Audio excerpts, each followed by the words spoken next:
You don't have to pick one side just because the establishment picks it. You don't have to say, I support Ukraine just because they've been invaded, because there's a lot of context of the history.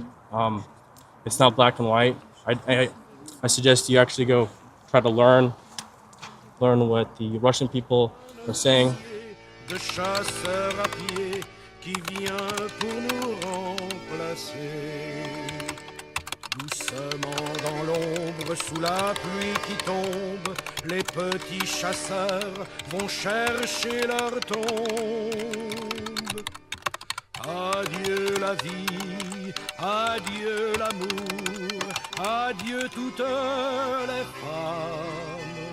C'est bien fini, c'est pour toujours de cette guerre infâme. You're from what state? Washington. So what made you want to join? I believe NATO is on the wrong side of history. Russia is on the correct side. That's simply it. But you can go back to 2014, the history in Donetsk, the Mariupol massacre. A lot of negative history. With the there's a lot of cameras here. This is crazy. Yeah, I did not expect this. But no, there's just been a lot of people that have been killed. And I believe inherently that NATO in the past has tried to. This is simple states they don't agree with, essentially. Libya, Iraq, Yugoslavia. So you can just look at. You can try to look at history from a certain perspective, and see. What do they want? What is their side for? What do they stand for? What does Russia stand for? What do they want? Russia wants to protect people that are Russian ethnically. They speak the Russian language in Ukraine, and they feel oppressed. They're getting killed. That's the mission of Russia. It's to liberate the people in their land that are Russian. So you joined because you want to help Russia free areas like Donbass? Well, yeah. I mean, Ukraine? I believe NATO is evil, essentially. Evil. It's an evil force. So what do you think about Zelensky and the Ukrainian government and what they're doing? They're a puppet government. They're not. They're democratically. He hasn't been elected. He was elected once. It was a joke election. He's a comedian. Right. Yeah. Okay. What would you want Americans to know about this conflict and what you're doing here? You don't have to pick one side just because the establishment picks it. You don't have to say, I support Ukraine just because they've been invaded, because there's a lot of context of the history. It's not black and white. I suggest you actually go try to learn what the Russian people are saying, learn about the children killed in the Donetsk. That's what I would say. What are the Russian people saying? They're saying that this is a war of liberation. That's what they're saying.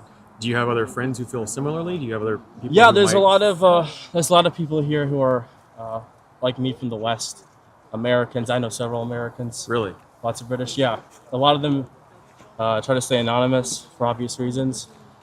If you're a European, you're gonna get arrested. Be sure to go back to your home. America, maybe not, but the Ukrainian state is a terrorist state. They kill people like me. They put bounties on them. I have a friend. There's a bounty on him right now. He's at the front. And they try to kill every person from the West who fights for Russia. And they send assassins, essentially. Do you think more people are starting to feel the way that you are? Or do you think that this is a minority? Do you think this movement will grow? I think there's a lot more. Back in 2022, there was a major push for Ukraine in the media. And then over time, there's just been less and less support for a lot of reasons. For example, you can go on Twitter and you'll see Russian POWs getting killed. There was a guy, an American, 21 years old. His name is Michael Gloss. There's a video of him getting killed. His mother is a CIA director. He had a shovel in his hand. He had no weapon with him. He was a medic. And Ukraine trains drone operators on POWs. They kill POWs. There's a famous video. Guy is just sitting there, motionless. His shoes are untied. He has no weapon. And they just send a kamikaze at him. He's not fighting at all. So Ukraine is inherently an evil state, and I think it's coming more into light in that sense. because they just keep releasing videos of them just doing heinous acts, and they lose more and more support over Do you speak time. Russian? I speak a little Russian. I'm learning. It's hard. It's a hard language. What's your long-term plan? Are you going to stay I for the want war to fight citizenship to the here. end? It's or- I want citizenship here. I love Moscow. Moscow's a beautiful city. I want to see more of Russia, but I feel more at home here. Society here is healthier. In America, it's just like kind of a dull pain. It's kind of dully kills you. Society is kind of rotten in the U.S. In Russia, it feels a lot healthier. What's your family think about your... I haven't told them. You know, I wouldn't say the military part. They just know I'm a tourist. Did you ever belong to a political party or something like that? I'm not particularly interested in American politics. Is kind of a uniparty. It's the same. It's not.